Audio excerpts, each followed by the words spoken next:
Pernah nggak sih kalian baca buku yang ditulis puluhan tahun lalu, tapi kok rasanya relevan banget sama zaman sekarang? Nah, itu dia buku yang mau kita kupas tuntas. Sebuah novel distopia dari tahun 1949 yang ide-idenya justru makin kerasa kena di dunia modern kita. Coba deh, dengerin kutipan ini. Siapa yang mengendalikan masa lalu, mengendalikan masa depan. Ini tuh bukan cuma kata-kata keren ya. Ini semacam kunci buat ngebongkar seluruh dunia di novel 1984. Sebuah dunia di mana kekuasaan itu dijaga dengan cara memanipulasi kebenaran itu sendiri.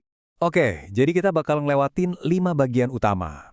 Kita akan nyelam ke dunia Oceania yang kelam, membongkar apa aja alat yang dipakai partai buat berkuasa, memahami cara mereka memanipulasi psikologis warganya, ngikutin pemberontakan tragis tokoh utamanya, dan yang terakhir, kita renungin bareng-bareng kenapa cerita ini masih penting banget buat kita sekarang.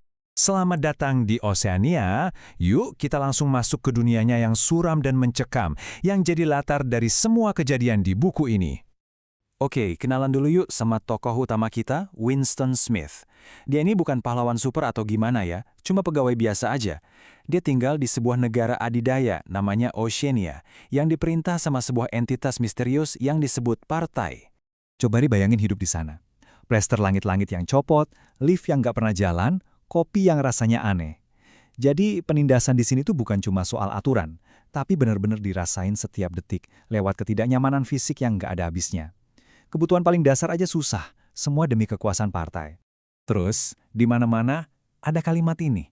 Kalimat yang dipasang di poster-poster gede, seolah-olah matanya ngeliatin kamu terus di setiap sudut jalan. Ini bukan cuma slogan loh. Ini tuh kayak teror psikologis yang ngingetin terus-menerus. Nggak ada privasi, nggak ada tempat buat sembunyi. Big Brother selalu mengawasi. Oke, kita lanjut ke bagian kedua. Pertanyaannya, gimana caranya semua ini bisa terjadi? Gimana sih partai bisa mempertahankan kekuasaannya yang segitu absolutnya? Jadi ada 3 alat utama yang dipakai partai. Pertama, telescreen. Itu mata dan telinga mereka di setiap rumah. Kedua, polisi pikiran. Yang tugasnya mastiin bahkan pikiran yang memberontak pun bisa ketahuan. Dan yang ketiga, ironisnya, Kementerian Kebenaran. Tempat yang justru tugasnya menghapus kebenaran dan menggantinya dengan kebohongan versi partai. Nah, ini nih salah satu ide Orwell yang paling brilian sekaligus paling bikin merinding. Partai sadar, ngontrol tindakan orang aja nggak cukup. Mereka harus ngontrol pikiran. Caranya, dengan menciptakan bahasa baru, Newspeak, mereka nggak cuma melarang kata-kata, tapi benar-benar menghapusnya. Kata-kata kayak kebebasan, pemberontakan, individu, semua dihilangkan. Gimana coba mau memberontak, kalau kata memberontak aja udah nggak ada di kamus? Dengerin deh kata-kata dari karakter bernama Sim ini benar-benar ngejelasin semuanya. Kalau kamu nggak punya kata untuk kebebasan, gimana caranya kamu bisa mikirin konsep kebebasan itu sendiri? Inilah level kontrol tertinggi. Bikin perlawanan itu bukan cuma ilegal, tapi bahkan mustahil untuk dibayangkan.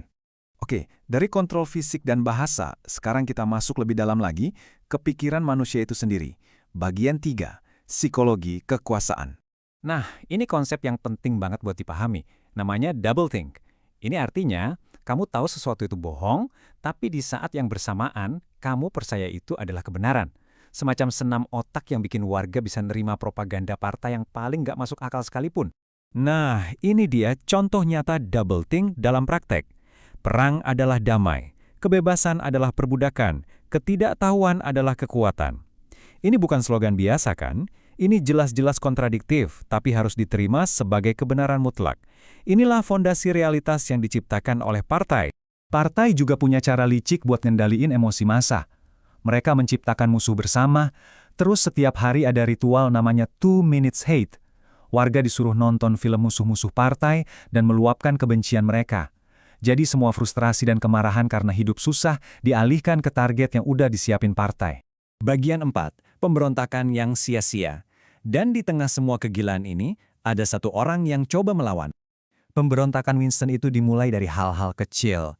Dari usahanya buat jadi manusia lagi. Cuma nulis di buku harian, jatuh cinta, dan berharap.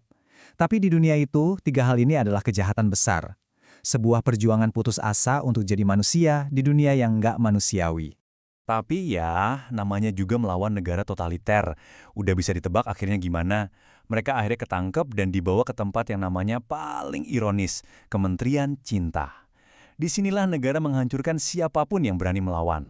Dan di sana, si penyiksanya, O'Brien, ngasih tahu tujuan partai yang sebenarnya. Dan ini benar-benar bikin bulu kuduk berdiri.